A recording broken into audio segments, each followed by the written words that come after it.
जय हिंद डॉक्टर।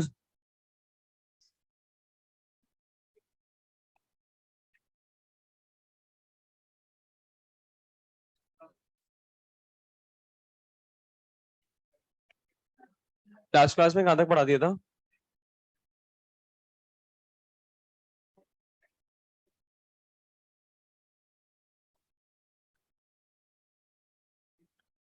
अच्छा, 2 क्वेश्चन कराए होंगे मैंने, और टैग भी करवा दिया था अपन ने। तो सिंपल बफर का तो अटैक करवा दिया, सिंपल बफर पे अटैक करवा दिया था अपन ने, है ना। एक बार फटाफट रिकॉल कर लेते हैं। लास्ट क्लास में अपन ने बफर शुरू करा था, और बफर कौन होते हैं, क्या करते हैं बफर? बफर सॉल्यूशंस क्या करते हैं? पीएच के चेंज को रजिस्ट करते हैं। ठीक है, इनका यूज अपन ने देख लिया था। ठीक है, उसके बाद अपन ने देख लिया था कि कौन से सॉल्यूशंस बफर कहलाने लायक है और कौन से सॉल्यूशंस बफर कहलाने लायक नहीं है, किनको अपन बफर बोलेंगे, ये अपन ने देख लिया था। कंडीशन लिखी थी 2। उन 2 कंडीशन में अपन ने ये देखा था कि जो सॉल्यूशन 4 अटैक सहन कर ले और उनके पीएच में जो चेंज नजर आए वो ऑलमोस्ट अनचेंज्ड है, जो पीएच में उनके चेंज नजर आए वो ऑलमोस्ट अनचेंज्ड है, तो उन सॉल्यूशंस को अपन क्या बोलेंगे? बफर सॉल्यूशंस बोलेंगे। बफर सॉल्यूशन 2 टाइप के होते हैं, एक होता है सिंपल बफर, और सिंपल बफर की बात करें तो सिंपल बफर सॉल्यूशंस में कुल मिलाकर कितने कंपाउंड होते हैं? एक ही कंपाउंड होता है। और यहां पर इनके एग्जाम्पल की जब अपन ने बात करी थी तो अपन ने बोला था week acid weak base type of salt जो होते हैं वो सिंपल बफर होते हैं। ठीक है, और अपन ने एग्जाम्पल जो डिस्कस करा था वो करा था CH3COO NH4। इस पर अपन ने 4 अटैक करवा दिए थे। किस किस के करवाए थे? स्ट्रॉन्ग एसिड का, स्ट्रॉन्ग बेस का, कंसंट्रेशन का और डाइल्यूशन का।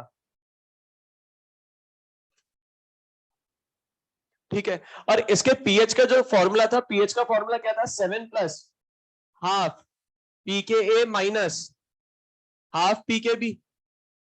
ठीक है, ये भी अपन ने देख लिया था। फिर अपन ने एक और क्वेश्चन का आंसर करा था कि ये तो एक टाइप का सॉल्ट हुआ, अपन ने तो 4 टाइप के सॉल्ट पढ़े थे। अपन ने strong acid strong base type of salt भी पढ़ा था, स्ट्रॉन्ग एसिड वीक बेस और वीक एसिड स्ट्रॉन्ग बेस पढ़ा था।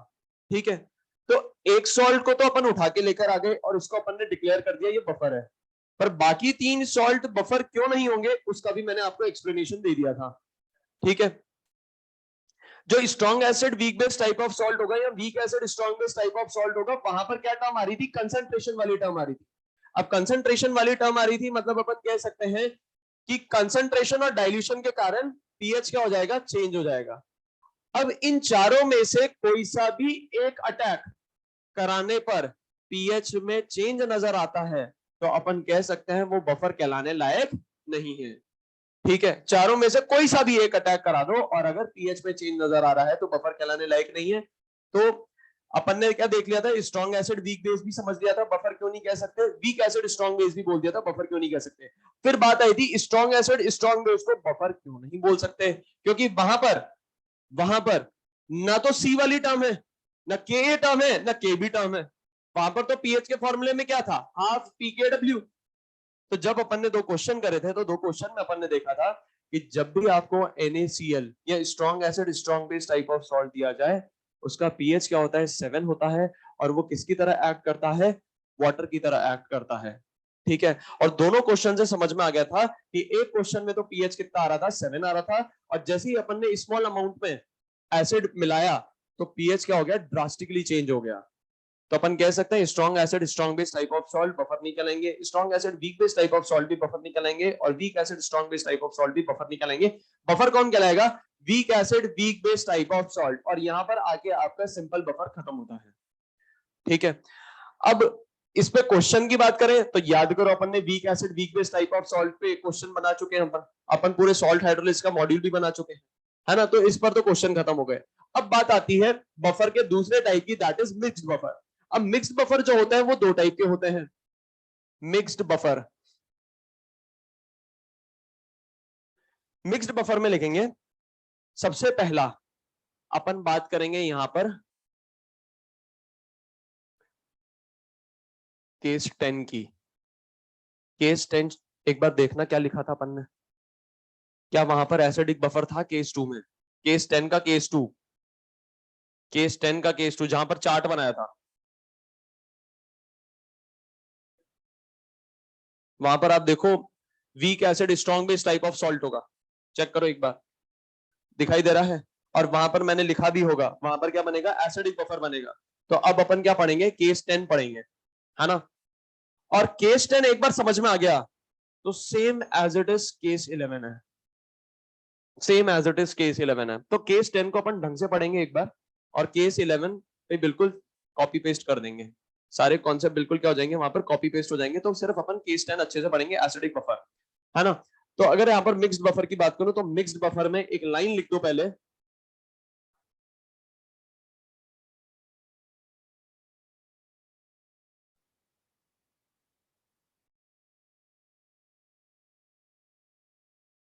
याद करो सिंपल बफर में एक लाइन लिखी थी अपन ने, it is a solution of one compound. तो यहां पर अपन क्या लिखेंगे, mixed buffer is a solution of more than one compound, mixed buffer is a solution of more than one compound,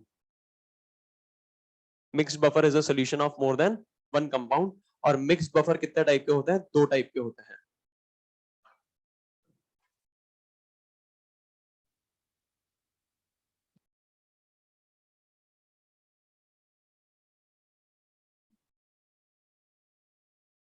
है ना? अपन मिक्स्ड बफर लिखा ना अपन ने, तो मिक्स्ड बफर में ना ब्रैकेट में कहीं है ना लिख देना, अपन यहां पर साइमल्टेनियसली केस 10 और केस 11 डिस्कस कर रहा है, केस 10 केस 11, है ना? अच्छा, अब सबसे पहले बात करते हैं मिक्स्ड बफर की। तो मिक्स्ड बफर दो टाइप के होते हैं, एसिडिक बफर और basic buffer. Basic buffer, acidic buffer, basic buffer. अब एसिडिक बफर कौन होते हैं, याद करो मैंने जब आपको चार्ट बनाया था तो मैंने एसिडिक बफर की कंडीशन बताई थी। एसिडिक बफर की कंडीशन क्या बताई थी, वीक एसिड होना चाहिए, स्ट्रॉन्ग बेस होना चाहिए, और वीक एसिड के ग्राम इक्विवेलेंट्स क्या होने चाहिए, स्ट्रॉन्ग बेस के कंपैरिजन में ज्यादा होने चाहिए, है ना? तो अगर मैं एसिडिक बफर की कंडीशन की बात करूं तो weak acid,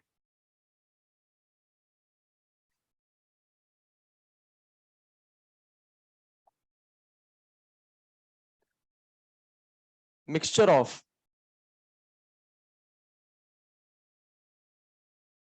mixture of weak acid and conjugate base, mixture of weak acid and conjugate base, और ये इसकी प्राइमरी कंडीशन है। ये क्या है इसकी प्राइमरी कंडीशन। इसी को अपन और क्या बोल सकते हैं, mixture of weak acid and its salt of strong base।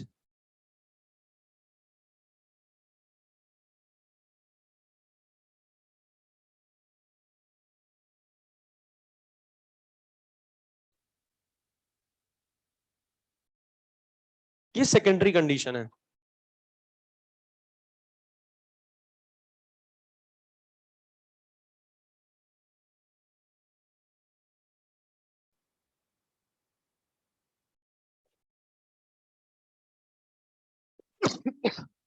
ये समझ में आ रहा है, पहली कंडीशन समझ में आ रही है, वीक एसिड होना चाहिए और इसी का क्या होना चाहिए, कॉन्जुगेट बेस होना चाहिए, weak acid and it's conjugate base, and it's conjugate base.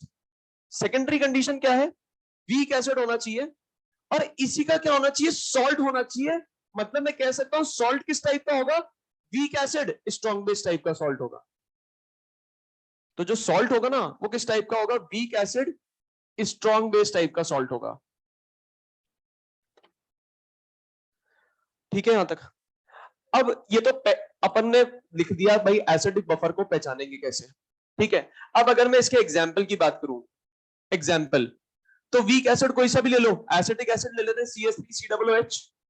ठीक है, mixture of weak acid and it's conjugate base, इसी का कॉन्जुगेट बेस कौन हो जाएगा, मैं कह सकता हूं CH3COO माइनस, क्योंकि कॉन्जुगेट एसिड बेस पेयर्स में डिफरेंस किसका होना चाहिए, 1H प्लस का होना चाहिए। क्या 1H प्लस का डिफरेंस है? हाँ है, मतलब ये क्या कहलाएगा, एसिडिक बफर कहलाएगा, एसिडिक बफर। ठीक है, तो इस कंडीशन के अकॉर्डिंग एसिडिक बफर का एग्जांपल ये हो गया। अच्छा, और इस कंडीशन के अकॉर्डिंग अगर मैं बात करूं तो वीक एसिड अपन सेम ही ले लेते हैं, CH3COOH प्लस CH3COO, ध्यान से सुनना, weak acid and it's salt, मतलब इसी का सॉल्ट होना चाहिए। अब इसी का सॉल्ट होगा मतलब वीक एसिड भी सॉल्ट में यही होना चाहिए, और स्ट्रॉन्ग बेस ये भी क्या है, एसिडिक बफर ही है। ये बात समझ में आ रही है? अब एक बात मुझे बताना, क्या इन दोनों में कुछ डिफरेंस है? कोई डिफरेंस नहीं है, दोनों चीज सेम ही है। यहां पर मैंने क्या लिख दिया, ये सॉल्ट है तो इसका मैंने एनायनिक पार्ट लिख रखा है, कैटायनिक पार्ट कुछ भी हो सकता है यहां पर। ठीक है, तो चीज तो सेम ही है। तो जब भी आपको बोल दे कि कौन सा सोल्यूशन बफर है या नहीं है, या बफर पहचानने के लिए बारे में आपसे पूछ लिया जाए, तो सबसे पहले आप क्या करोगे, प्राइमरी कंडीशन चेक करोगे, सबसे पहले प्राइमरी कंडीशन। और अगर प्राइमरी कंडीशन में आपको कॉन्जुगेट बेस बनता हुआ नहीं नजर आए तो अपन सेकेंडरी कंडीशन चेक कर लेंगे। अब ये सेकेंडरी कंडीशन की जरूरत क्यों पड़ेगी, समझना इसको।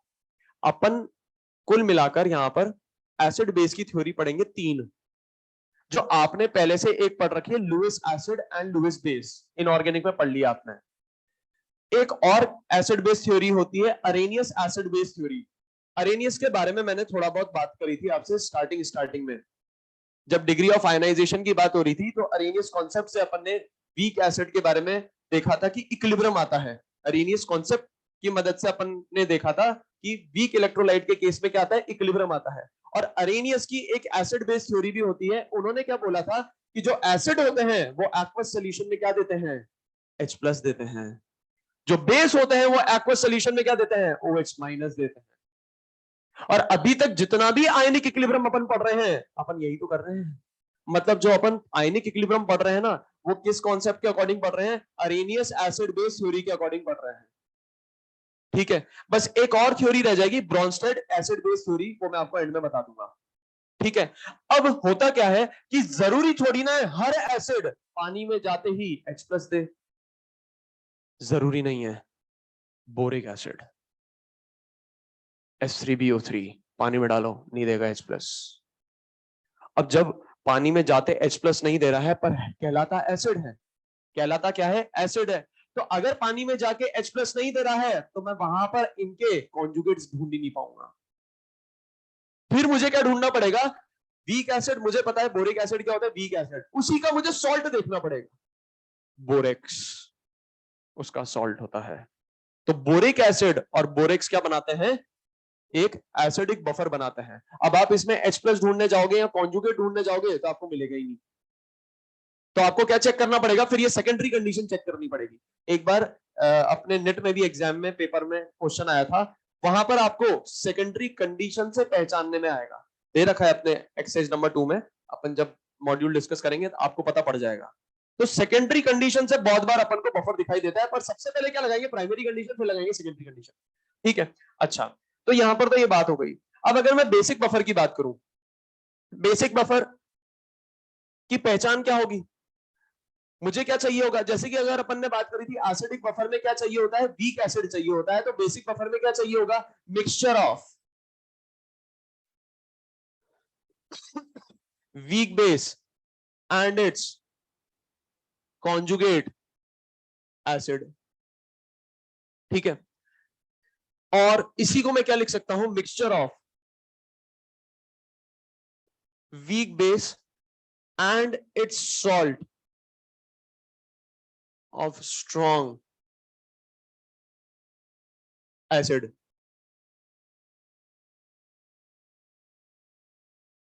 यहीं पे अगर मैं बात करूं तो and it's salt of strong acid का मतलब यह है कि ये जो सॉल्ट होगा ये होगा strong acid weak base type of salt.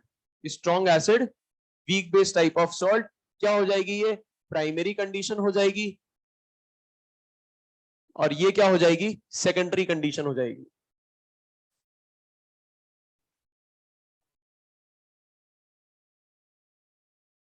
Example की अगर अपन बात करें तो एग्जाम्पल वीक बेस का NH4OH प्लस इसी का कॉन्जुगेट क्या हो जाएगा NH4 प्लस। ठीक है, और मैं कह सकता हूं अगर सेकेंडरी कंडीशन के अकॉर्डिंग बात करूं तो वीक बेस कौन हो जाएगा NH4OH प्लस इसी का सॉल्ट, ये क्या हो गया वीक बेस हो गया। स्ट्रॉन्ग एसिड चाहिए, strong acid Cl, strong acid weak base type of salt, ये दोनों ही क्या कहलाएंगे, बेसिक बफर कहलाएंगे।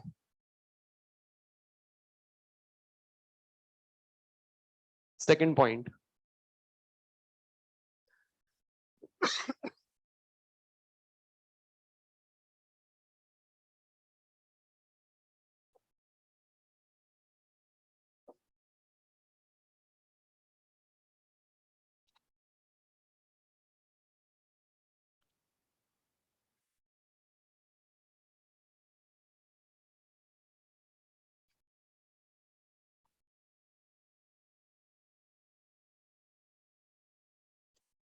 ये लिख लिया, इसमें आगे लिखेंगे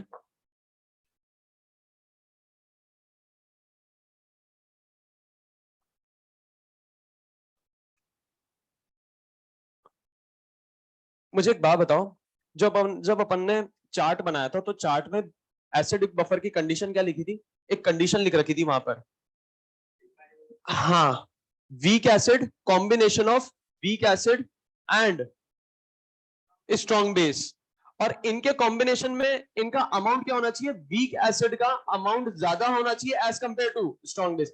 अच्छा मुझे एक बात बताओ, सुनना ध्यान से, लास्ट क्लास में क्वेश्चन भी कराया था मैंने, ये अपन बाद में लिखेंगे वैसे, मुझे एक बात बताना,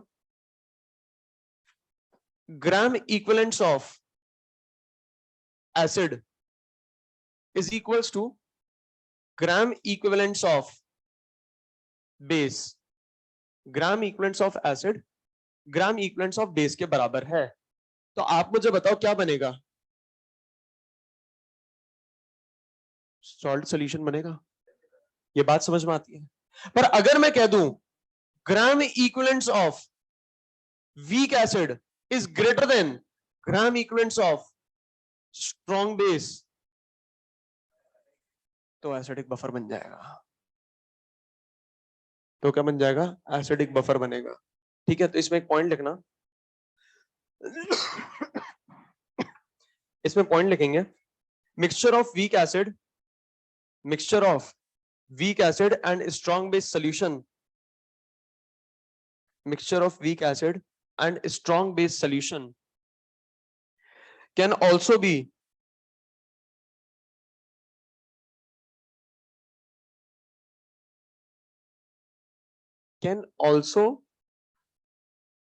B काट दो, can also act as an acidic buffer solution, can also act as an acidic buffer solution if the value of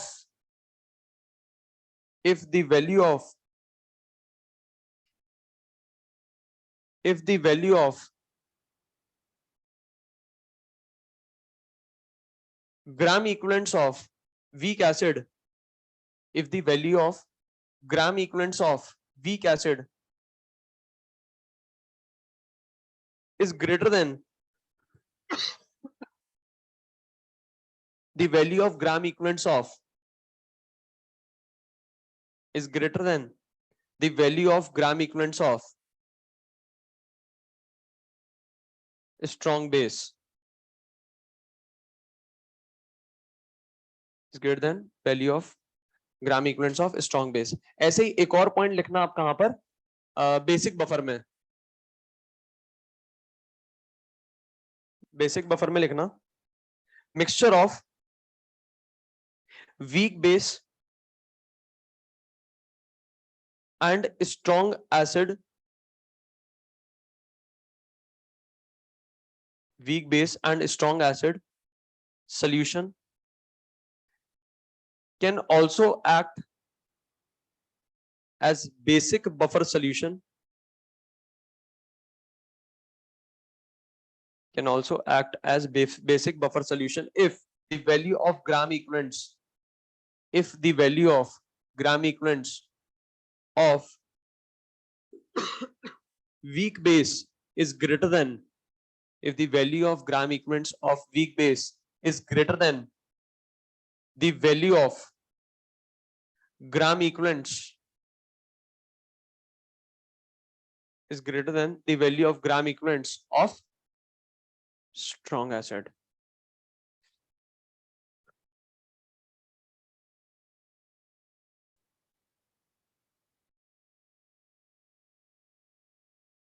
ये जो सेकंड पॉइंट है ना, सेकंड पॉइंट समझ में आ रहा है? ये मिटा दूं, है ना? देखो अगर मैं सेकंड पॉइंट की बात करूं तो सेकंड पॉइंट को ना अपन एग्जांपल से समझेंगे। आप एक क्वेश्चन लिखिए,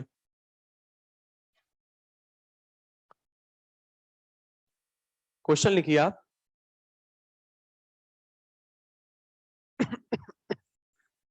which of the following will act as a buffer solution, which of the following will act as a buffer solution?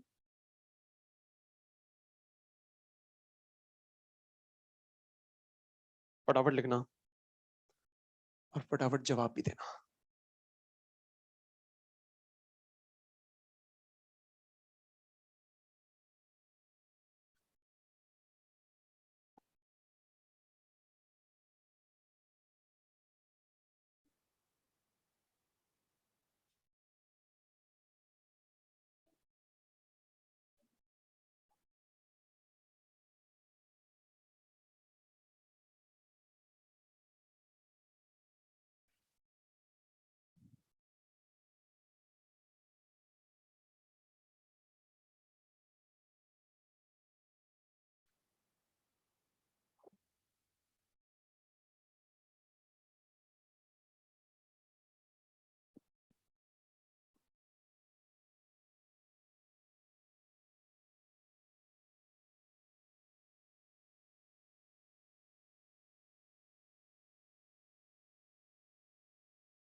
Q sir Z खत्म हो जाएगा।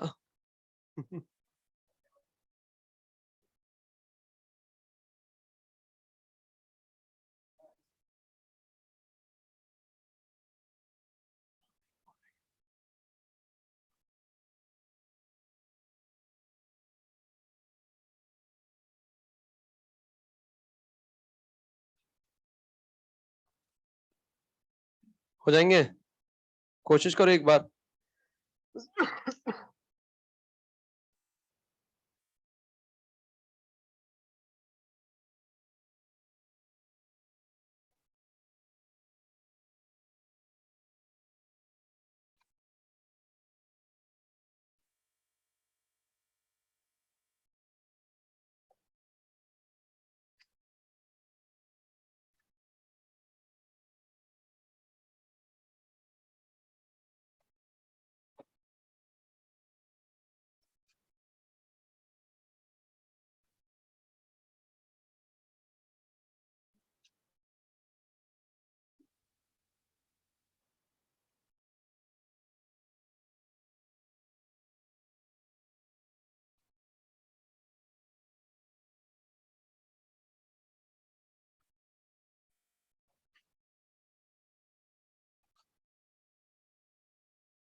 H3BO3 बोरिक एसिड का फॉर्मूला होता है।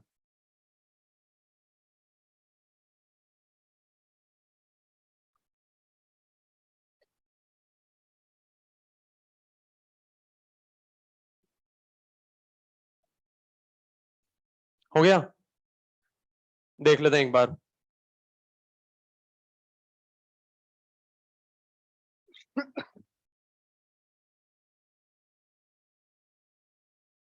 हाँ पहला,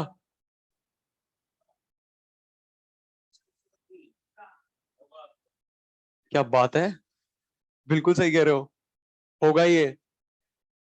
यहाँ पर सोल्यूशन है, और सोल्यूशन है मतलब पानी होगा, और पानी होगा तो लास्ट क्लास में शायद मैंने बताया था CO2 प्लस वाटर H2CO3 देगा। तो ये और कुछ नहीं H2CO3 है। तो ये एसिडिक बफर बेसिक बफर, कैसे पता चला सर एसिडिक बफर है? ये क्या है, वीक एसिड, और ये क्या है इसका कॉन्जुगेट बेस बोल दूं, सॉल्ट भी तो बोल सकता हूं। सॉल्ट कौन सा होगा ये, week acid strong base type of salt, मतलब ये हो जाएगा एसिडिक बफर। एबीएस बोल दो, एबीएस एसिडिक बफर सॉल्यूशन, है ना। और बीबीएस क्या हो जाएगा, बेसिक बफर सॉल्यूशन। ठीक है, NH3 और NH4Cl होगा नहीं होगा, होगा या नहीं होगा? याद करो कभी ना कभी बताया था NH3 और कुछ नहीं NH4OH होता है, क्योंकि NH3 जब भी पानी में डालेंगे और पानी में ही ये सोल्यूशन बनेगा, तो NH4OH की तरह बोल सकते हैं आप, मतलब NH3 प्लस वाटर किसके बराबर हो जाएगा, NH4OH के बराबर हो जाएगा। तो यहां पर मुझे क्या नजर आ रहा है, यहां पर मुझे नजर आ रहा है वीक बेस, और यहां पर क्या नजर आ रहा है मुझे, strong acid weak base type of salt, condition लिखवाई थी। तो ये क्या हो जाएगा, बेसिक बफर सॉल्यूशन। अच्छा ये क्या है, ये तो सर एक ही कंपाउंड दे रखा है, दूसरा कंपाउंड तो लिखो। अरे ये week acid weak base type of salt है, मतलब मैं कह सकता हूं ये सिंपल बफर सॉल्यूशन है, सिंपल बफर सॉल्यूशन। अच्छा ये क्या है, एसिड कौन सा है यहाँ पर HCl, बेस कौन सा है AgOH, मतलब मैं कह सकता हूं week acid weak base type of salt है, तो सिंपल बफर सॉल्यूशन। ठीक है, अच्छा यहां पर बताना HClO4, HClO4 की बात करें, ये क्या हो गया, स्ट्रॉन्ग एसिड, और ये क्या है KClO4, strong acid strong base, क्या बफर होगा, क्लियर है यहां तक? आगे देखते हैं, 100 ml of 0.2 molar acetic acid, 100 ml of 0.1 molar NaOH, होगा या नहीं होगा, होगा। एसिडिक बफर में अभी जो सेकंड पॉइंट लिखवाया था, चेक करना यहां पर, सुनना ध्यान से। अगर मैं यहां पर बात करूं CH3COOH की, और अपन ने क्या मिलाया, NaOH मिलाया है, ठीक है। तो मुझे एक बात बताना, CH3COOH के ग्राम इक्विवेलेंट्स कितने हैं? 20 मिली इक्विवेलेंट्स बोल सकता हूं, और ये कितना है, 10 मिली इक्विवेलेंट्स। अच्छा मुझे एक बात बताओ, बनेगा क्या? मैं बोल सकता हूं यहां पर बनेगा CH3COOH+H2O, इसमें तो किसी को डाउट नहीं है ना। तो मुझे एक बात बताओ, कुछ टाइम बाद ये कितना रह जाएगा, 10 मिली इक्विवेलेंट, ये हो जाएगा 0, ये इनिशियली 0 0 थे, ये बन जाएगा 10 मिली इक्विवेलेंट। और वाटर से तो अपन को मतलब ही नहीं है, क्योंकि वाटर तो पहले से ही एक्सेस में होता है, तो इसके बारे में तो बात करेंगे ही नहीं। और सारी चीजें कहां पर मौजूद है, एक्वस में। सारी चीजें कहां मौजूद है, एक्वस में। तो मुझे एक बात बताओ, इस पूरे सोल्यूशन में मुझे कौन कौन नजर आ रहा है? मुझे नजर आ रहा है एसिटिक एसिड, और मुझे नजर आ रहा है इसी एसिटिक एसिड का सॉल्ट।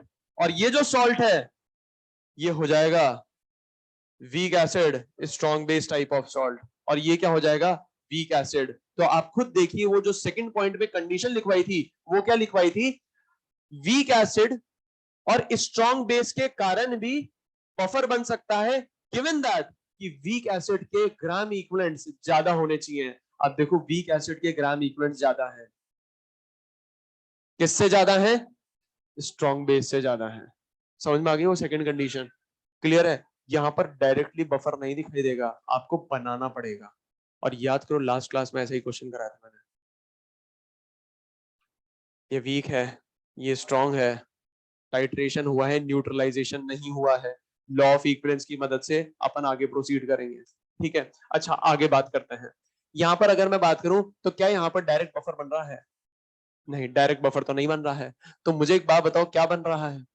क्या मैं कह सकता हूं यहां पर क्या मिलेगा मुझे, CH3COOH प्लस NaCl। और मुझे पता है NaCl, Na प्लस और Cl माइनस दोनों स्पेक्टेटर है, ये तो पानी की तरह काम करेंगे, इनको तो हटा दो। ये तो क्या है, स्पेक्टेटर है, ये तो स्पेक्टेटर हो गए, ये तो पानी की तरह काम करेंगे। तो अब आप मुझे बताओ, अगर मैं टाइम t इक्वल टू 0 पर बात करूं, तो टाइम t इक्वल टू 0 पर मैं बोल सकता हूं इसके कितने हैं, 3 मोलर है, इसके कितने मोलर है, 2 मोलर है, इसके कितने मोलर है, 0 मोलर है। तो आप मुझे बताओ, time t equal to t पर मैं कह सकता हूं ये 1 मोलर रह जाएगा, ये 0 मोलर हो जाएगा, और ये 2 मोलर बन जाएगा।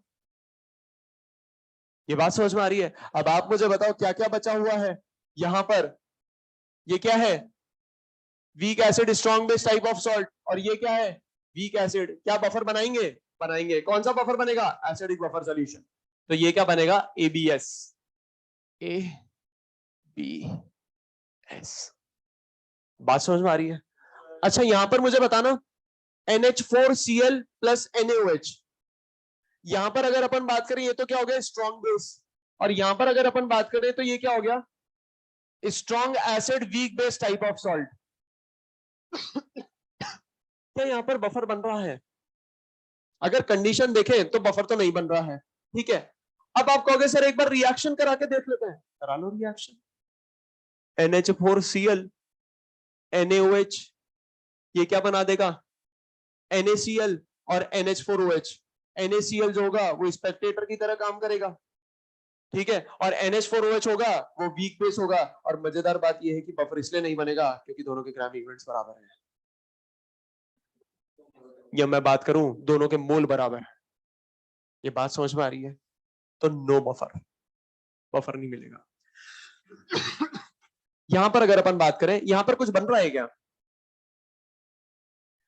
यहां पर क्या मैं कह सकता हूं इसके मोल और इसके मोल बराबर है? अब अगर बराबर है तो आप मुझे बताओ, बफर बनेगा या सॉल्ट बनेगा? सॉल्ट बन जाएगा। और सॉल्ट भी कौन सा बनेगा, बता सकते हो सॉल्ट कौन सा बनेगा? ये बन जाएगा NH4Br प्लस वाटर। तो ये तो कौन सा सॉल्ट बन गया, मैं कह सकता हूं strong acid weak base type of salt बन गया। तो क्या बफर कहलाने लायक है? नहीं, ये तो बहुत बड़ा नालायक है। अच्छा मुझे एक बात बताओ, यहां पर ये क्या है, ये क्या है, ये क्या है, वीक बेस। अच्छा यहां पर बफर बनेगा नहीं बनेगा, पहले तो ये बताओ, बफर बनेगा या नहीं बनेगा?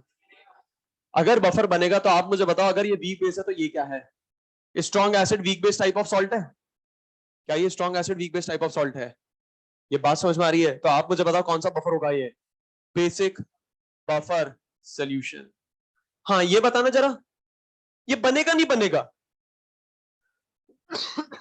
ये बनेगा या नहीं बनेगा?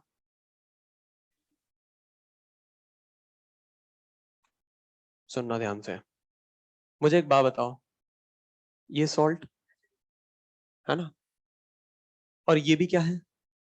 सॉल्ट है ना? ये भी सॉल्ट, ये भी सॉल्ट। अच्छा मुझे एक और बात बताओ, यहां पर अगर दोनों सॉल्ट हैं, पानी में डालूंगा, टूटेंगे? जब ये टूटेंगे, जब ये टूटेंगे, तो मुझे एक बात बताओ, क्या ये CO3-2 देगा? Na+2 पूरा लिखूं? लिख लेता हूं यार, क्या फर्क पड़ रहा है, पूरा लिखते ही आपको समझ में आ जाएगा। सर Na क्यों लिखा आपने? क्योंकि ये तो स्पेक्टेटर था।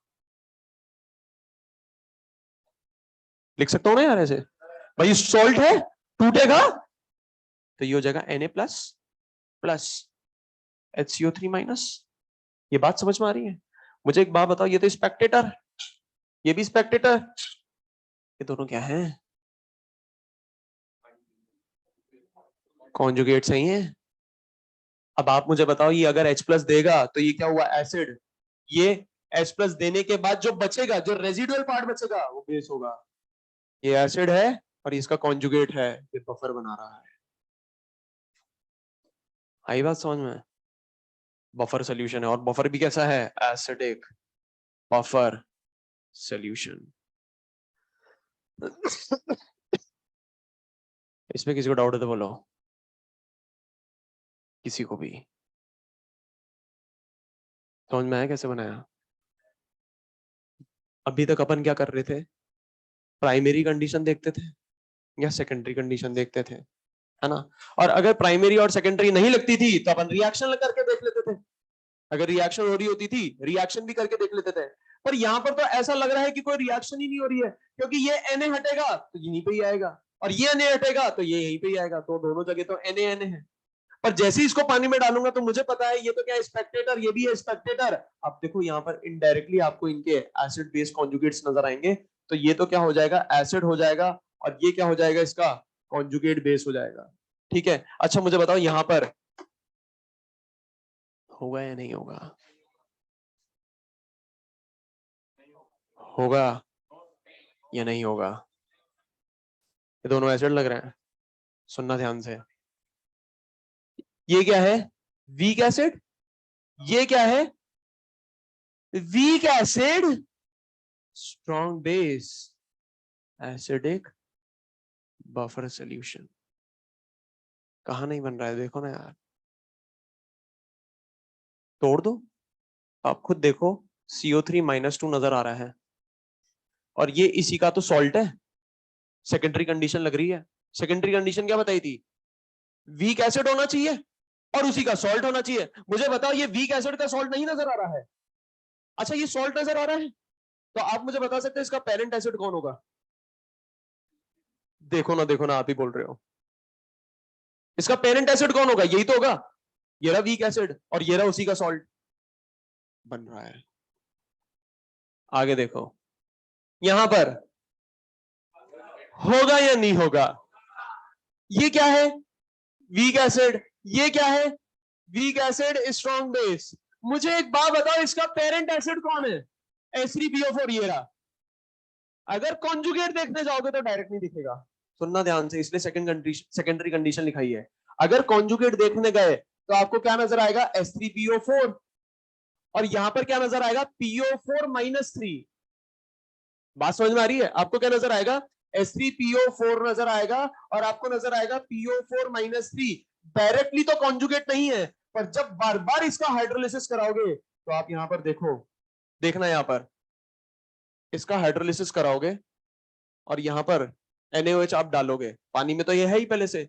NaOH आप डालोगे तो एक बार जब NaOH इससे रिएक्ट करेगा तो एक H हटाएगा, फिर भी कॉन्जुगेट नहीं बनेगा। फिर जब दूसरा H हटाएगा तो कॉन्जुगेट दिखने लग जाएगा। डायरेक्टली नहीं दिख रहा है, पर इनडायरेक्टली दिख रहा है। बात समझ में आ रही है? समझ में आया कैसे करा मैंने? करके दिखाऊं क्या? जब एक बार ये इस H को Na रिप्लेस करेगा तो क्या बनेगा? ये क्या बना देगा?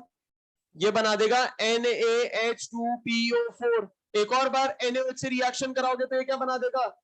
ये बना देगा Na2HPO4। क्या Na2HPO4 और Na3PO4 बफर बनाएंगे? देखो ना यार, ऐसा कुछ करा था। ये रहा, ये रहा, ये रहा, ये रहा, ये रहा। Na हटा दो, Na हटा दो, कॉन्जुगेट एसिड बेस नजर आएंगे। यहां पर देखो, ये दोनों कॉन्जुगेट एसिड बेस नजर आएंगे। पर इतना तो सोचना ही नहीं है। मैंने सेकेंडरी कंडीशन लिखवा रखी है आपको। सेकेंडरी कंडीशन क्या लिखवाई? अगर प्राइमरी नहीं दिखे, प्राइमरी आपको कॉन्जुगेट एसिड बेस पेयर नहीं दिखे, तो आप वीक एसिड देखो और उसी का सॉल्ट देख लो। अब आप देखो, ये जो सॉल्ट है इसका पेरेंट एसिड तो पता लगा सकते हो। बताओ पेरेंट एसिड कौन होगा? H3PO4। ये रहा, खत्म। इतना तो सोचना ही नहीं है। अच्छा, यहाँ पे ये हो जाएगा स्ट्रॉन्ग एसिड, और ये क्या हो जाएगा? Strong acid weak base type of salt. क्या होगा? क्या रिएक्शन कराने से भी कुछ होगा? कुछ भी नहीं होगा। ये बात समझ में आ रही है? रिएक्शन कराने भी जाओगे ना, ये NH4Cl ही बनेगा और ये HCl ही बनेगा। और मजेदार बात पता है क्या है? इसको तोड़ोगे तो ये स्पेक्टेटर, ये स्पेक्टेटर, ये स्पेक्टेटर, ये NH4 अपने आप ही घूमता रहेगा। ठीक है। अच्छा, यहां पर वीक एसिड है, सॉल्ट है उसी का, acidic buffer solution. Acidic buffer solution नहीं होगा, है ना? अगर मैं यहां पर बात करूं तो बोरिक एसिड पानी में जाने पर H+ नहीं देता है। ये बल्कि क्या करता है? OH- एक्सेप्ट करके खुद को एसिड डिक्लेयर करता है। एसिड कौन होता है? या तो H+ दे या OH- ले। ये क्या करता है? पानी में OH- ले लेता है और खुद को क्या डिक्लेयर कर देता है? मैं एसिड हूं। ये बात समझ में आ रही है? अब यहां पर आप चाहो तो मैं इसकी रिएक्शन आपको दिखा सकता हूं। ये सॉल्ट है। इस सॉल्ट को जब पानी में डालोगे ना, इस सॉल्ट को जब पानी में डालोगे तो जो बेस मिले, जो एसिड मिलेगा वो यही मिलेगा। दिखा देता हूं एक बार रिएक्शन, है ना?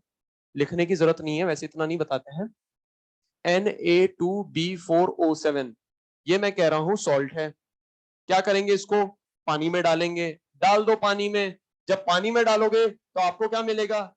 आपको मिलेगा NaOH plus H3BO3। Sir balance तो हुई नहीं, कोई बात नहीं, कर लेता हूं।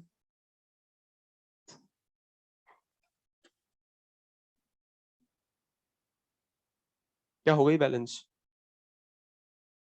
14 हो गई। हो गई क्या? क्या चेक कर रहे हो इतनी देर तक? हो गई। मुझे एक बात बताओ, ये सॉल्ट, सॉल्ट को पानी में डालेंगे। अब सॉल्ट को जब पानी में डालते तो आप मुझे बताओ, एसिड और बेस मिलता है। देखो बेस, और ये रहा एसिड। अच्छा, आप मुझे बताओ, ये एसिड है, इसी का तो ये सॉल्ट है, इसी का तो ये सॉल्ट है। पर अगर आप यहाँ पर कॉन्जुगेट ढूंढोगे ना, कॉन्जुगेट नहीं मिलेंगे। इसलिए मैंने आपको सेकेंडरी कंडीशन लिखाई है। वीक एसिड मिल जाए और उसी वीक एसिड का सॉल्ट मिल जाए तो वो बफर है। और कौन सा बफर है? एसिडिक बफर है। वीक बेस मिल जाए और उसी वीक बेस का आपको सॉल्ट मिल जाए तो वो कैसा बफर है? बेसिक बफर है। ये बात समझ में आ रही है? क्लियर है बात सभी को? तो इतना अपन को चेक नहीं करना है। अपन को तो क्या लगानी है? प्राइमरी कंडीशन लगानी है, सेकेंडरी कंडीशन लगानी है। और जब कुछ नहीं लगे तो एक बार हल्का फुल्का रिएक्शन करा के देख लेना। रिएक्शन करा के देख लेना, और वो सेकंड पॉइंट में मैंने आपको लिखवा दिया। ठीक है। हाँ, आगे देखते हैं। जब आगे देखेंगे तो यहां पर क्या हो रहा है? H3PO4 और NaH2PO4 है या नहीं है? ये क्या है? वीक एसिड है। अच्छा, ये क्या है? Week acid strong base. अच्छा, मुझे एक बात बताओ, यहां पर ये जो सॉल्ट नजर आ रहा है आपको, इसका पेरेंट एसिड बता सकते हो आप मुझे? H3PO4 ये रहा, एसिडिक बफर सोल्यूशन। मुझे एक बात बताओ, ये है या नहीं है? तोड़ो। तोड़ने पर आपको ये कटता हुआ नजर आएगा, ये भी कटता हुआ नजर आएगा। तो आपको नजर आएगा HPO4-2, और यहां नजर आएगा H2PO4- conjugate acid base pairs. मुझे बता सकते हो एसिड कौन है इन दोनों में से? H2PO4 माइनस एसिड है क्योंकि इसके पास H प्लस ज्यादा है, ये H छोड़ेगा तो जो रेजिडुअल पार्ट बचेगा वो इसी का कॉन्जुगेट बेस हो जाएगा। ये बात समझ में आ रही है? तो आप मुझे बताओ ये कौन सा सॉल्ट हुआ, ये कौन सा बफर हुआ, एसिडिक बफर या बेसिक बफर? क्या ये बफर है नहीं है? ये बफर सोल्यूशन है। इसको तो लिख देना, ये क्या है, एसिड, ये क्या है इसका conjugate base, acidic buffer solution. मिटा दूं? हाँ मिटारूंगा मैं तो, और दूसरा भी मिटारूंगा क्योंकि मुझे एक और लिखना है।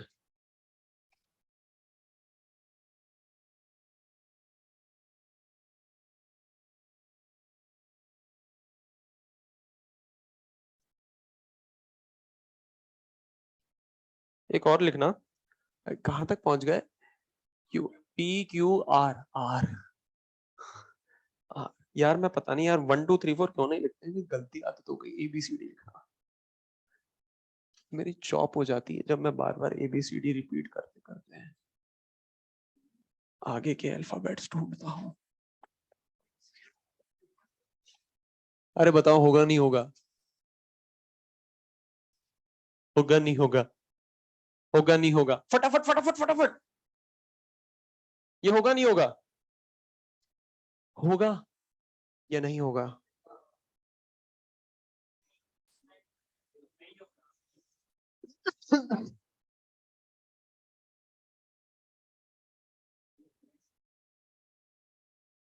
होगा या नहीं होगा? अच्छा मुझे बताओ ये NaCN क्या है? वीक एसिड स्ट्रॉन्ग बेस, और ये क्या है? Strong acid strong base.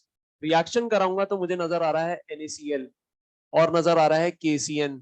मुझे तो एक बात बताओ, time t is equal to 0 पर अगर मैं बात करूं तो इसके कितने मिलीमोल हो जाएंगे? इक्विवेलेंट नहीं होंगे, मिलीमोल मोलैरिटी है ना? तो ये कितना हो जाएगा? 8 मिलीमोल, 8 मिलीमोल। और इसके कितने हो जाएंगे? 4 मिलीमोल। अब आप मुझे बताओ ये zero, time T equal to T पर ये बचेगा कितना? 4 मिलीमोल। ये खत्म होगा 0, ये बनेगा कितना? 4 मिलीमोल, और ये बनेगा कितना? 4 मिलीमोल। मुझे NaCl से मतलब नहीं है क्योंकि वाटर की तरह एक्ट करेगा। पर मुझे एक बात बताओ, अब आपको क्या क्या नजर आ रहा है? सर हमें नजर आ रहा है वीक एसिड स्ट्रॉन्ग बेस, और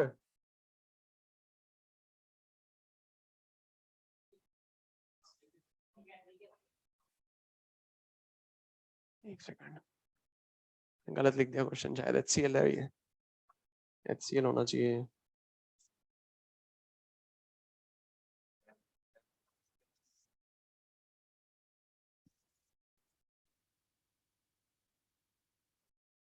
अब बताओ जरा, अब बताओ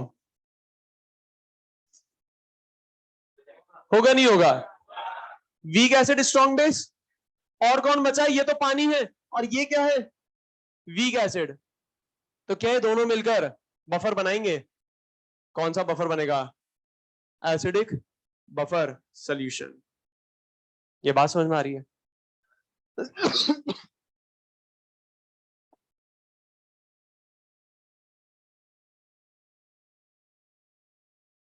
क्या बफर पहचान लोगे?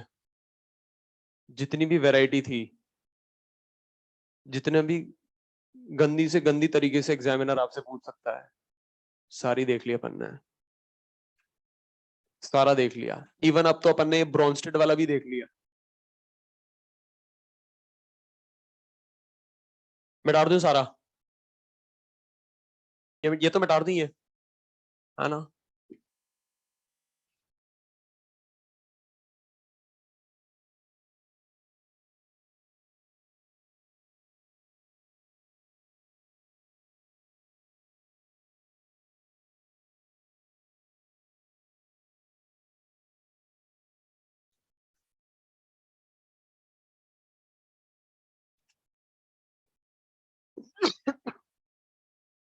ये भी मिटा दूं?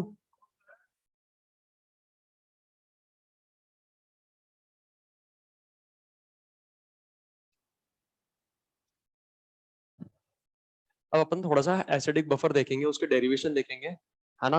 और एक बार ये चेक करेंगे कि एसिडिक बफर क्या बफर की कंडीशन सेटिस्फाई कर भी रहा है या नहीं कर रहा है। ठीक है, ये मिटाना मुझे, मिटा दूं ये मिटा दूंगा मैं।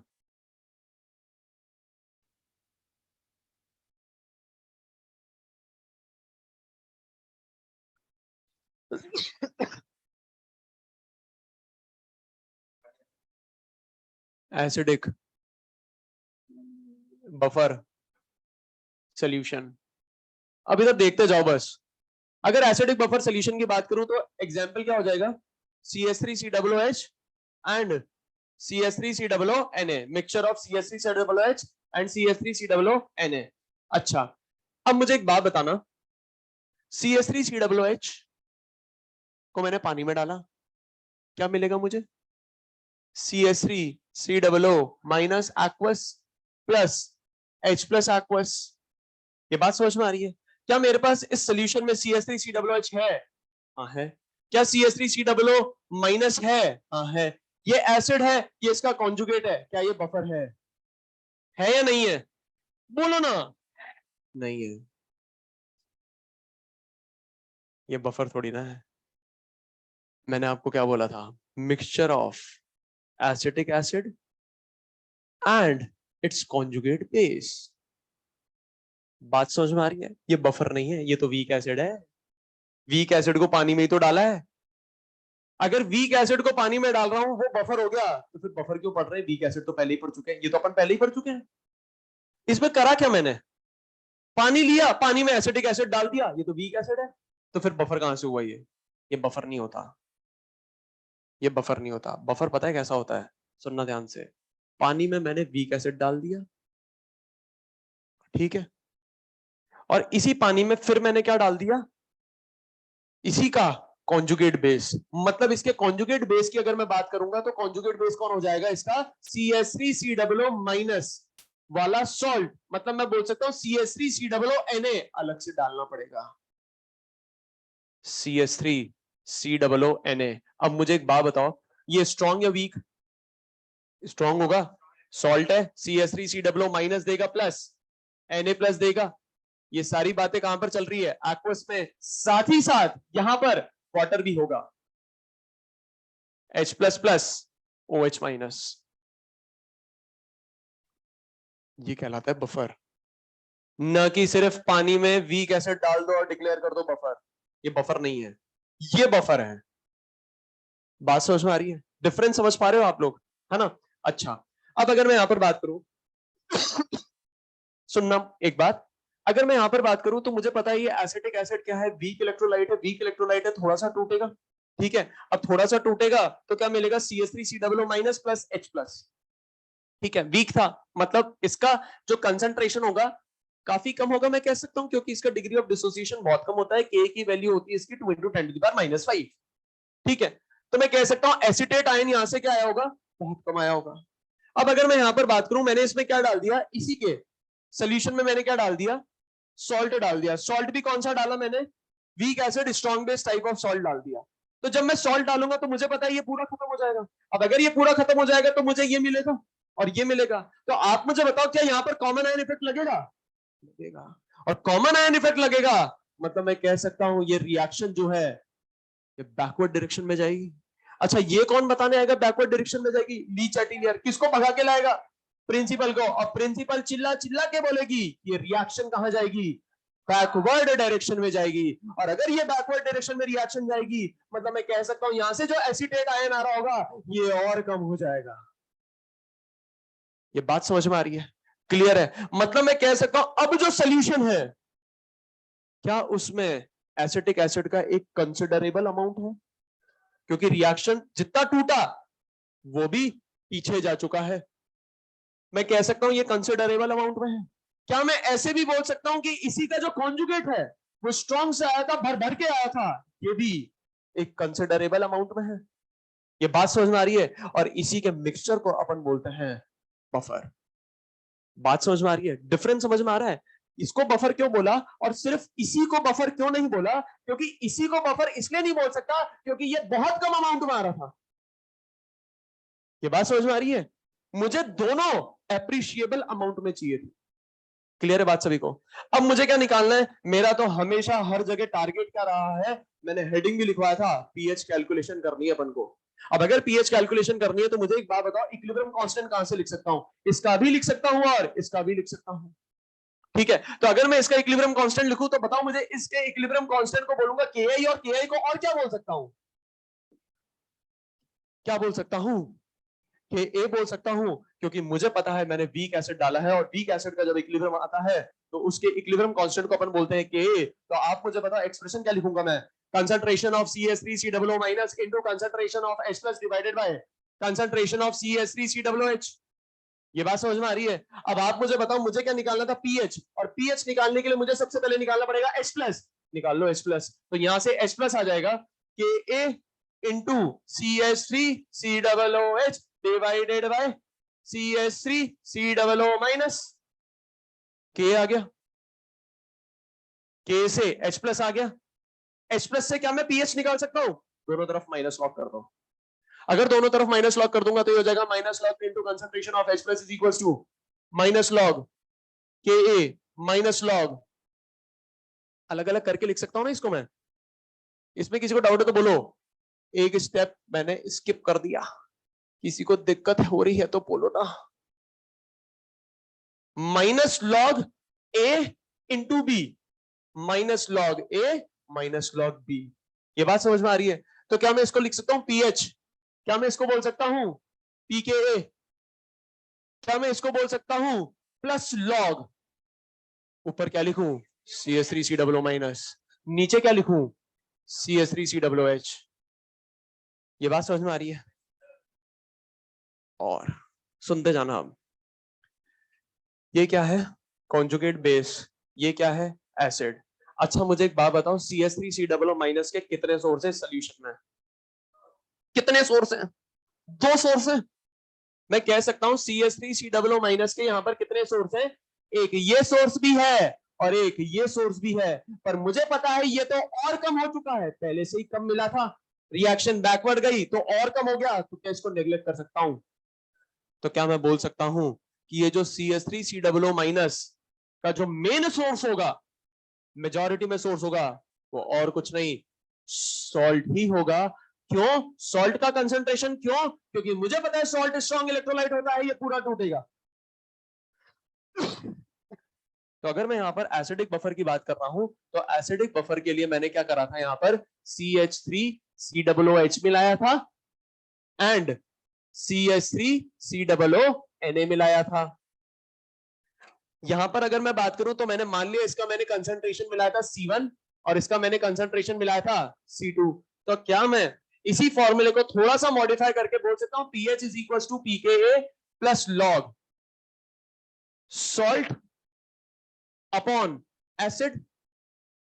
क्या इसी फॉर्मूले को थोड़ा सा मॉडिफाई करके मैं बोल सकता हूं pH is equal to pKa plus log C2 upon C1? क्या इसी फॉर्मूले को थोड़ा सा मॉडिफाई करके मैं बोल सकता हूं pH is equal to pKa plus log concentration का रेशियो है ये, क्या मोल के रेशियो के बराबर होगा? क्यों सर? कंसंट्रेशन होता है मोल बाय वॉल्यूम। तो क्या मैं यहां पर लिखूंगा, क्या मैं C1 को लिख सकता हूं N2V2 और क्या मैं C1 को लिख सकता हूं N1V1? और मुझे पता है दोनों ही एक ही कंटेनर में है, तो ये वॉल्यूम तो सेम हो गया। तो मैंने कंसंट्रेशन की जगह मोल नहीं लिखा है, मैंने कंसंट्रेशन के रेशियो की जगह मोल का रेशियो लिखा है। ये बात समझ में आ रही है? क्लियर है बात सभी को? अच्छा अगर मोल का रेशियो लिखा है तो क्या मैं ग्राम इक्विवेलेंस का रेशियो लिख सकता हूं? तो एक और फॉर्मूला लिख सकता हूं मैं, क्या? हम्म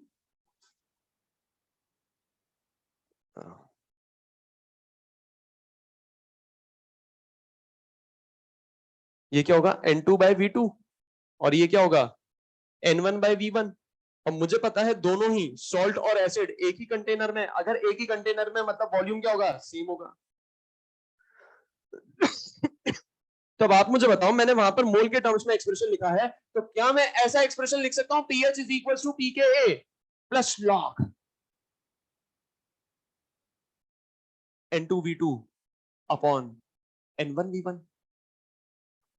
लिख सकता हूं। ये 2 किसको रिप्रेजेंट कर रहा हूं मैं हमेशा? सॉल्ट को। 1 किसको रिप्रेजेंट कर रहा हूं? एसिड को। और मुझे पता है दोनों ही एक कंटेनर में चल रहा है, मतलब V1 और V2 क्या होंगे? ये बात समझ में आ रही है? ठीक है, क्लियर है यहां तक? अच्छा, ऐसा भी तो हो सकता है सर, ये अलग कंटेनर में दिया हो और ये अलग कंटेनर में दिया हो और बाद में दोनों को मिला दिया गया हो, तो जब जोड़ेंगे तो वॉल्यूम वापस से बराबर हो जाएगा। ये बात समझ में आ रही है? क्लियर है बात सभी को? यहां तक किसी को डाउट है तो बोलो। हाँ,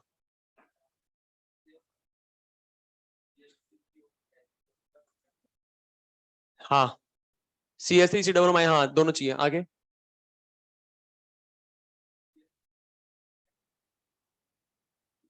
समझ में नहीं आया, क्या कह रहे हो? CH3COO माइनस क्यों? तो बाहर से जो OH आएगा वो इसको आगे ले जाएगा। रुको ना एक मिनट, थोड़ा सा रुको ना। यहां तक किसी को डाउट है तो बोलो। हाँ, क्या? हाँ,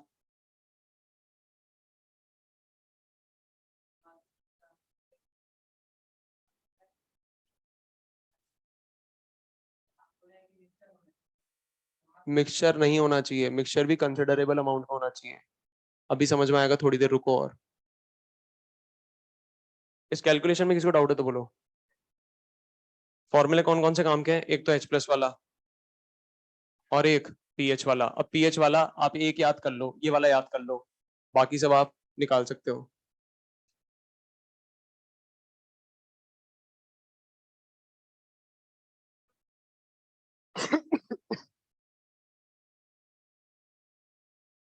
यहां तक बात समझ में आ रही है? ठीक है, आगे बढ़े। अब आगे और सुनो कहानी। सर एक बात बताओ, आपने एसिडिक बफर की पहचान बता दी, एसिडिक बफर का H+ भी बता दिया, पीएच भी बता दिया। पहले ये तो बता दो कि एसिडिक बफर सही में एसिडिक बफर कहलाने लायक है भी या नहीं है? क्या ये एसिडिक बफर सोल्यूशन बफर की कंडीशन सेटिस्फाई कर रहा है या नहीं कर रहा है? और बफर की कंडीशन सेटिस्फाई करने के लिए अपन 4 अटैक कराते हैं। पहला अटैक, दूसरा अटैक, तीसरा अटैक, चौथा अटैक।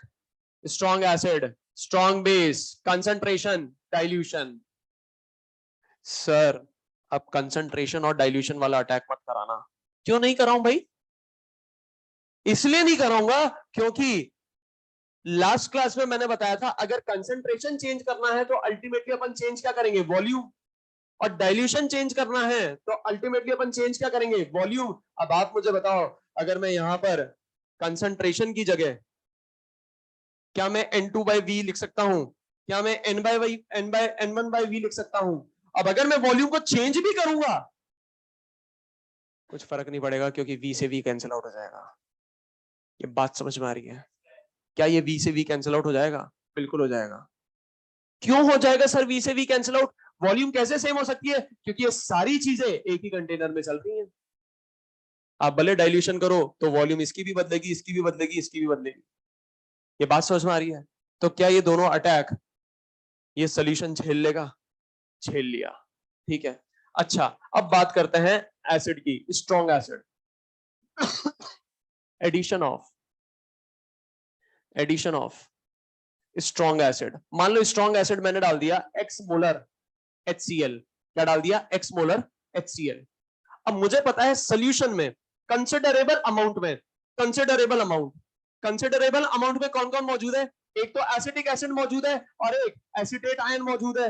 अब आप मुझे बताओ, इस सोल्यूशन में अगर मैं HCl डालता हूं मतलब फ्री H+ आएंगे। अब फ्री H+ को टैकल करने के लिए अपने आप एक व्यक्ति आगे आ जाएगा। कौन? CH3COO-। ये बात समझ में आ रही है? अब आप मुझे बताओ, सुनते जाना। CH3COOH aqueous, CH3COO- aqueous plus H+ aqueous।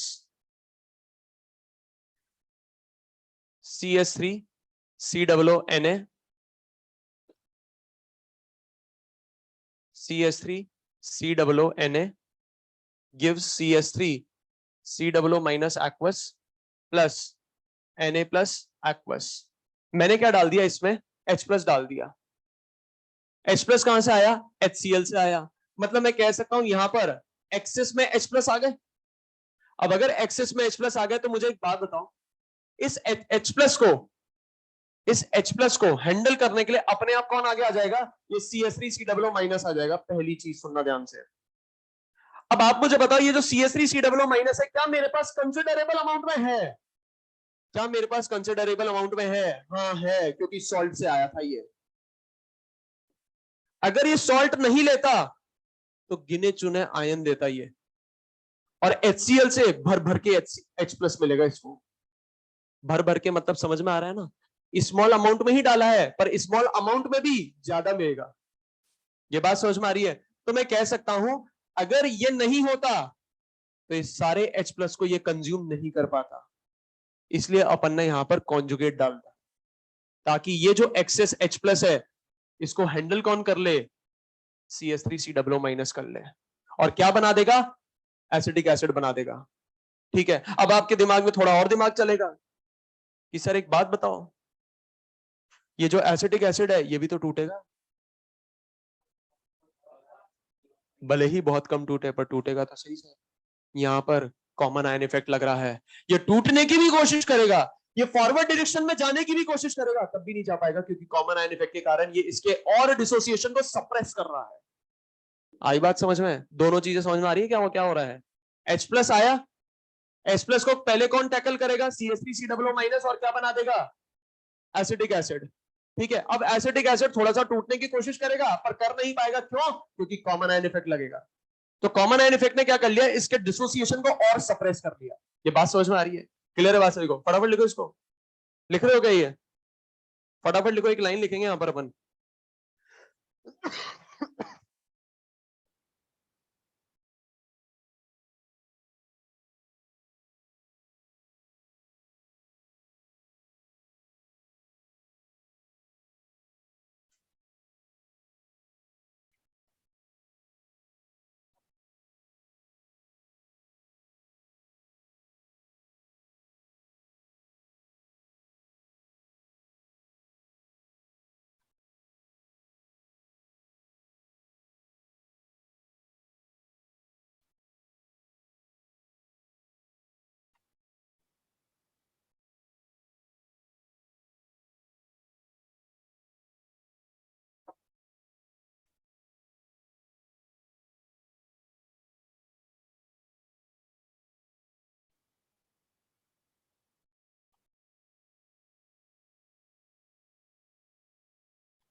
लिख लिया?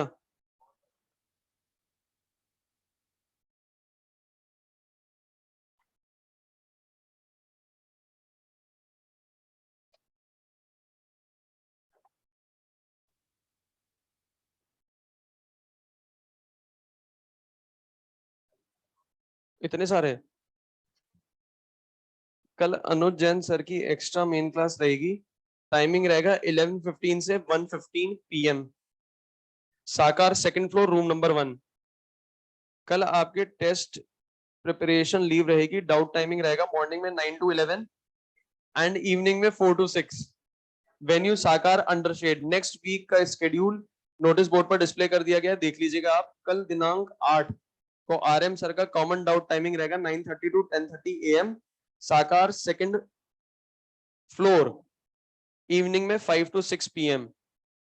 बायो प्रैक्टिकल लैब का स्केड्यूल नोटिस बोर्ड पर डिस्प्ले कर दिया गया है.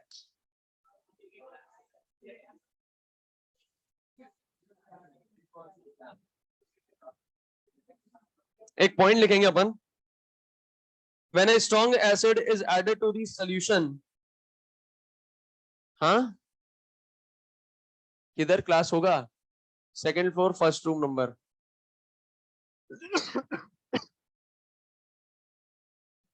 इसमें एक लाइन लिखो फटाफट। When a strong acid is added to the solution, when a strong acid is added to the solution, H plus, when a strong acid is added to the solution, H plus ion increases, which will combine with CH3COO minus ions, which will combine with CH3COO minus ions to form feebly ionized acetic acid, feebly, FEEBLY, feebly ionized acetic acid,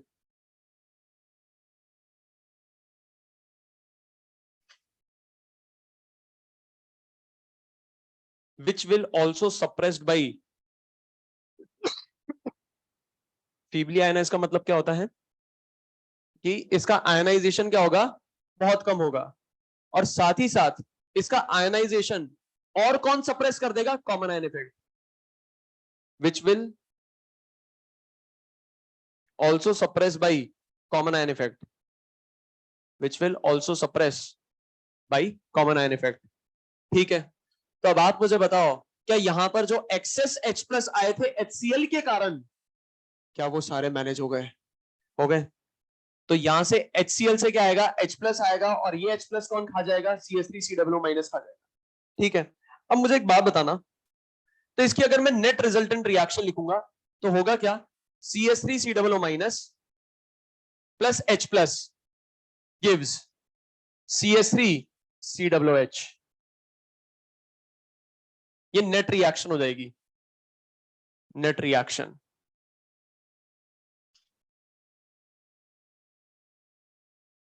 अगर अब यहां पर अपन बात करें तो 3 attack तो इसने झेल लिए, नेक्स्ट कौन सा अटैक आएगा, 4th अटैक। 4th अटैक कौन सा आएगा, addition of strong base. Addition of strong base, मान लो मैंने एक्स मोलर NaOH ऐड कर दिया। अब अगर मैं एक्स मोलर NaOH ऐड करूंगा तो आपको दिखाई दे रहा होगा, ये तो क्या है, बफर है, ध्यान से देख लो इसको, ये तो मैंने क्या लिख दिया था, बफर की कंडीशन लिखी थी।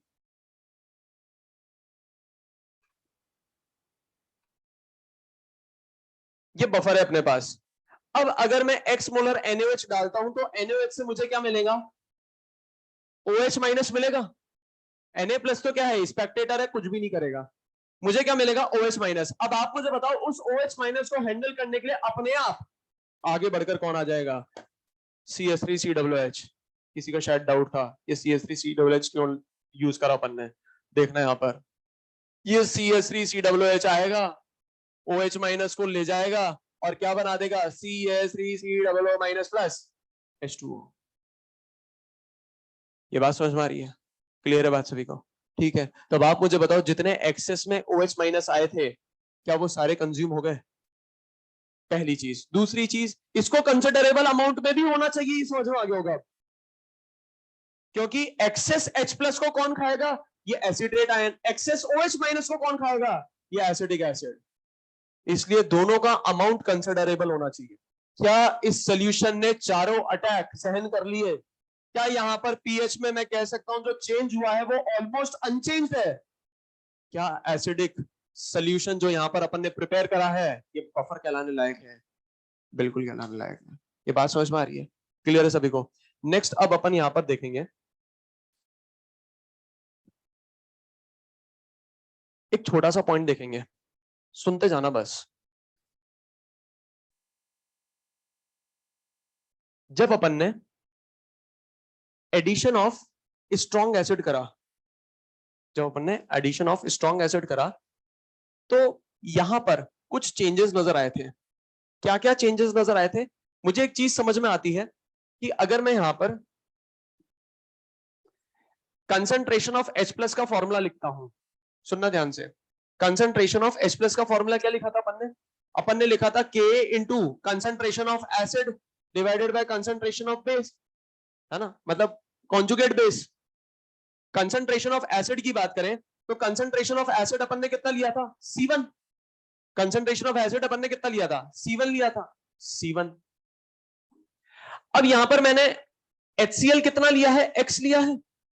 HCl मैंने यहां पर कितना लिया, X लिया। तो एक बात मुझे बताओ, सुनते जाना, ये जो एसिटेट आयन था ये कितना था, C2 था, सॉल्ट से आ रहा था, C2 था, ठीक है। ये H प्लस कितना था, ये H प्लस कितना था, X था। ये बात समझ में आ रही है, ये कितना था, X था। अब ये जब C2 इसके साथ कंबाइन होगा तो मैं कह सकता हूं ये हो जाएगा C2 माइनस एक्स, और ये हो जाएगा X माइनस एक्स, और ये बनेगा कितना, ये बन जाएगा X। ये बात समझ में आ रही है, ठीक है। अच्छा मुझे बताओ, ये एसिटिक एसिड जो था ये इनिशियली भी तो मौजूद था, C1 मौजूद था या नहीं था, मौजूद था। तो क्या मैं ऐसे बोल सकता हूं ये हो जाएगा C1 plus X divided by C2 minus X. Formula अपन लिखते क्या है, फॉर्मूला अपन लिखते हैं एसिड डिवाइडेड बाय सॉल्ट, ये फॉर्मूला होता है ना यार। तो अगर मैं कंसंट्रेशन ऑफ H प्लस की बात करूं तो कंसंट्रेशन ऑफ H प्लस क्या हो जाएगा, K इंटू एसिड क्या हो जाएगा, एसिड कितना था, एसिड कितना हो जाएगा, C1 पहले से था, इसके कारण X और बन गया तो C1 plus X divided by, salt की बात करूं तो C2 माइनस एक्स है गया। ये बात समझ में आ रही है। अब डाउट ये आएगा, सर एक बात बताओ, C1 plus x C2 minus x, सिर्फ एक एक्सप्रेशन बता रहा हूं मैं आपको, ये मैंने आपको लॉजिकली समझा दिया कि एसिड और बेस के ऐड करने के कारण कुछ नहीं हो रहा, एक्सप्रेशन की वाइज समझा रहा हूं, देखना यहां पर। सर आप एक बात बताओ, ये वैल्यू बढ़ गई, ये वैल्यू घट गई, अब ये वैल्यू बढ़ रही है, ये वैल्यू घट रही है, मतलब ये पूरी वैल्यू बढ़ रही है।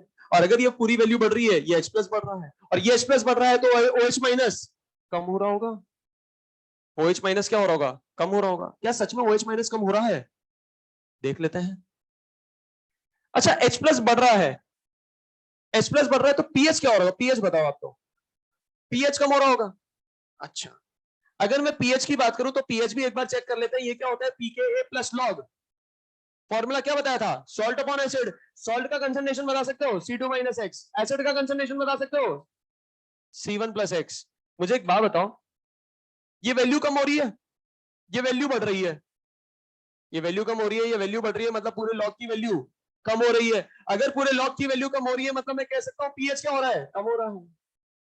सर एक बात बताओ, लॉजिकली तो आपने कह दिया ये इसके साथ कंबाइन हो जाएगा, ये H प्लस सारे गायब हो जाएंगे, पर आप मुझे बताओ पीएच और H दोनों चेंज हो रहा है, स्मॉल अमाउंट दोनों चेंज हो रहा है एसिड मिलाने पर, दोनों चेंज हो रहे हैं एसिड मिलाने पर, वैल्यू भी चेंज होती हुई नजर आ रही है।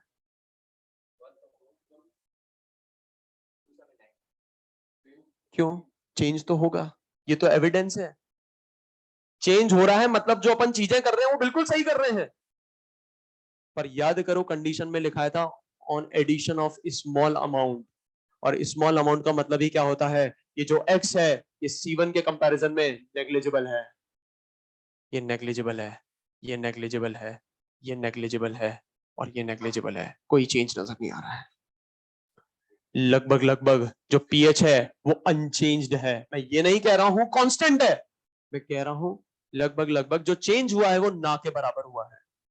अब दिमाग में एक डाउट आएगा, सर ये ना के बराबर चेंज कब तक ना के बराबर मानेंगे, ना के बराबर चेंज हम कब तक ना के बराबर मानेंगे। सर ना के बराबर तो कुछ भी हो सकता है, पीएच में एक का चेंज आ जाए वो भी तो ना के बराबर मैं मान सकता हूं। अच्छा सर किसी दूसरे का ना के बराबर कुछ और भी तो हो सकता है, सपोज करो आपने किसी को लपड़ मारा है ना, एक लपड़ आपने मार दिया, उसने कहा कि यार मेरे को फर्क नहीं पड़ा, ये तो मेरे ना के बराबर था, मेरे को असर ही नहीं हुआ, पर किसी और को मारा उसको फर्क पड़ गया। किसी को, किसी की जो कैपेसिटी होती है वो एक होती है, और किसी को 7-8 मार दो उसको फर्क ही नहीं पड़ रहा, ये तो मेरे लिए ना के बराबर है, ये तो मेरा वार्म अप हो रहा है, वार्म अप है ना। तो सर अपन को ये ना के बराबर एक पर्टिकुलर अपन को यूनिवर्सली डिफाइन करना पड़ेगा ना कि भाई यूनिवर्सली ये ना के बराबर कितना ना के बराबर होता है, क्योंकि ना के बराबर अपन ऐसे करते जाएंगे पता चला पीएच इसके लिए आर पार हो गया। ये तो ना के बराबर चेंज था, अरे पीएच में कहां से कहां तक चेंज आया, 1 से लेकर 14 तक ही तो आया। अरे यार ना के बराबर है, तो अपन को एक यूनिवर्सली डिफाइन करना पड़ेगा ये ना के बराबर कितना ना के बराबर होता है। तो आप मुझे बताओ केमिस्ट्री में चलती किसकी, आपकी या मेरी? आईयूपीएससी की चलती है ना, मेरी चलती है ना आपकी चलती है। चलती किसकी है? आईयूपीएससी की चलती है। और आईयूपीएससी ने जब यहां पर परसेंटेज एरर कैलकुलेट करके, उसने खुद ने कैलकुलेशन करी सारी, आईयूपीएससी ने क्या करा, परसेंटेज एरर कैलकुलेट करा। याद करो अपन बहुत बार अल्फा नेग्लेक्ट कर लेते हैं, डिग्री ऑफ हाइड्रोलिसिस नेग्लेक्ट कर लेते हैं और बोल देते हैं कि ये 5% से कम था इसलिए नेग्लेक्ट कर दिया, इसलिए ना के बराबर है, ऐसे बोलते थे ना अपन। ये कैलकुलेशन किसने कर रखी है? सारी आईयूपीएससी ने कर रखी। तो यहां पर जब अपन एसिड का कंसंट्रेशन चेंज कर रहे हैं, सॉल्ट का कंसंट्रेशन चेंज कर रहे हैं, तो ये किससे चेंज हो रहा है? यहां पर एक्स से चेंज हो रहा है, तो यहां पर कुछ परसेंटेज एरर आएगा। तो आईयूपीएससी ने जब यहां पर सारी कैलकुलेशन करी, तो आईयूपीएससी ने बोला कि जो concentration of salt upon concentration of acid जो होता है, इसको ना के बराबर आपको कब तक मानना है? 1 से लेकर 10 तक, और इधर की तरफ राइट हैंड साइड की तरफ लिमिट क्या हो जाएगी? 10/1 तक। मतलब सॉल्ट की अगर कंसंट्रेशन की बात करें, सॉल्ट के अगर कंसंट्रेशन की बात करें, तो एसिड का कंसंट्रेशन कितना होना चाहिए?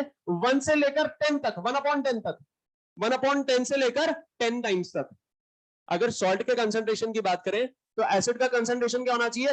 1/10 से लेकर 10 टाइम्स तक एसिड का कंसंट्रेशन वेरी कर सकता है, और ये जो चेंज होगा ये ना के बराबर होगा। सर इसी का ही क्यों अपन ने चेंज लिया? क्योंकि आप खुद देखो जब भी अपन एसिड मिलाते थे, बेस मिलाते थे, तो चेंजेस यहीं पे तो नजर आ रहे थे।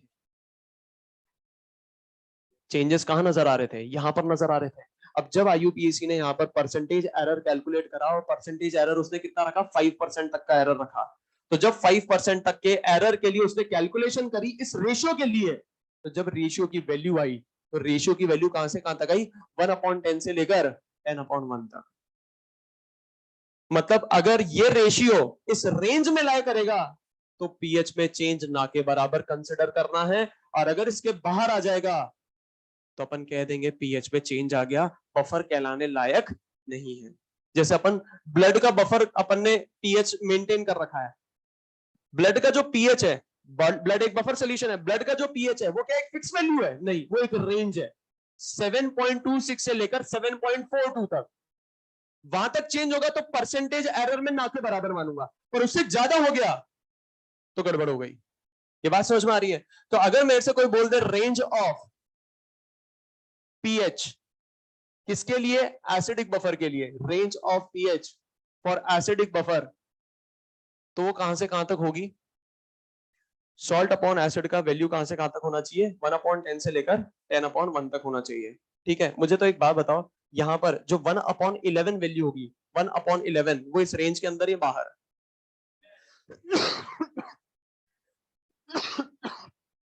अंदर या बाहर?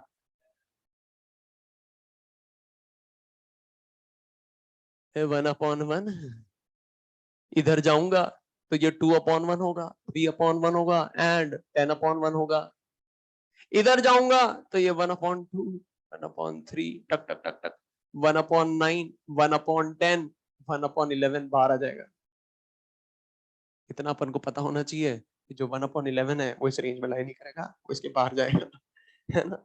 ये बात समझ में आ रही है? भगवान ने इतनी शक्ति दी आपको दिमाग में कि अपन ने मैथ्स नहीं सेलेक्ट करी। चलो आगे देखते हैं। मतलब अपन यहाँ पर कह सकते हैं, अगर इसके अकॉर्डिंग मैं आंसर निकालूं तो देखो यहाँ पर pH is equal to pK, pH is equal to pK plus log. हाँ, लॉग में क्या आता है? Salt upon acid. Salt upon acid की वैल्यू क्या रख दूं मैं? 1/10 रख दूं, तो क्या मैं ऐसे बोल सकता हूं पीएच इज इक्वल टू पीके -1? अगर इस एक्सट्रीम वैल्यू पर कैलकुलेट करूं तो मैं बोल सकता हूं pH is equal to pK plus log salt upon acid का रेशियो क्या रख दूं? 10 रख दूं, तो मैं बोल सकता हूं pH is equal to pK plus 1। मतलब मैं कह सकता हूं पीएच की जो रेंज होगी, पीएच की जो रेंज होगी वो कहां से कहां तक होगी, एक्सट्रीम एंड्स की बात करें तो ये हो जाएगा pKa +1 से लेकर pKa -1 तक, या ऐसे बोल दो pKa -1 से लेकर pKa +1 तक। तो एक बात मुझे बताओ, यहां पर कितने पीएच की वैल्यूज बीच में लाई कर रही हैं? तो 2 यूनिट लाई कर रही हैं। आप खुद देखो, चेंज कैलकुलेट करो, change pKa +1 minus of pKa -1, मतलब 2 वैल्यू का चेंज हो रहा है यहां पर। ये बात समझ में आ रही है? तो क्या आप मुझे बीच वाली वैल्यू बता सकते हो? बीच वाली पीएच किसके बराबर हो जाएगा? pKa के बराबर हो जाएगा। ये रेंज ऑफ पीएच है।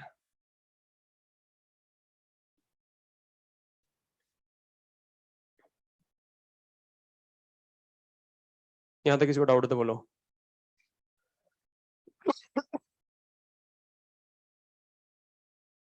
एक आता है मैक्सिमम बफर एक्शन, सुना है नाम?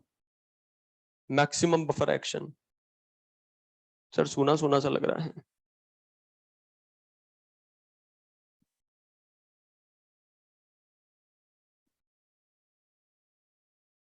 नेक्स्ट क्लास में मैक्सिमम बफर एक्शन देखेंगे। और एक बार सिर्फ मैं अभी आपको क्या बता रहा हूं, सिर्फ थ्योरी बता रहा हूं, थ्योरी। नेक्स्ट क्लास में अपन क्या करेंगे? नेक्स्ट क्लास में अपन सारे फॉर्मूले कंपाइल करके रख देंगे, क्योंकि एग्जामिनर ये सब आपसे नहीं पूछेगा अटैक करा के दिखाओ, ये तो आप भी जानते हो, है ना? Thank you, all the best.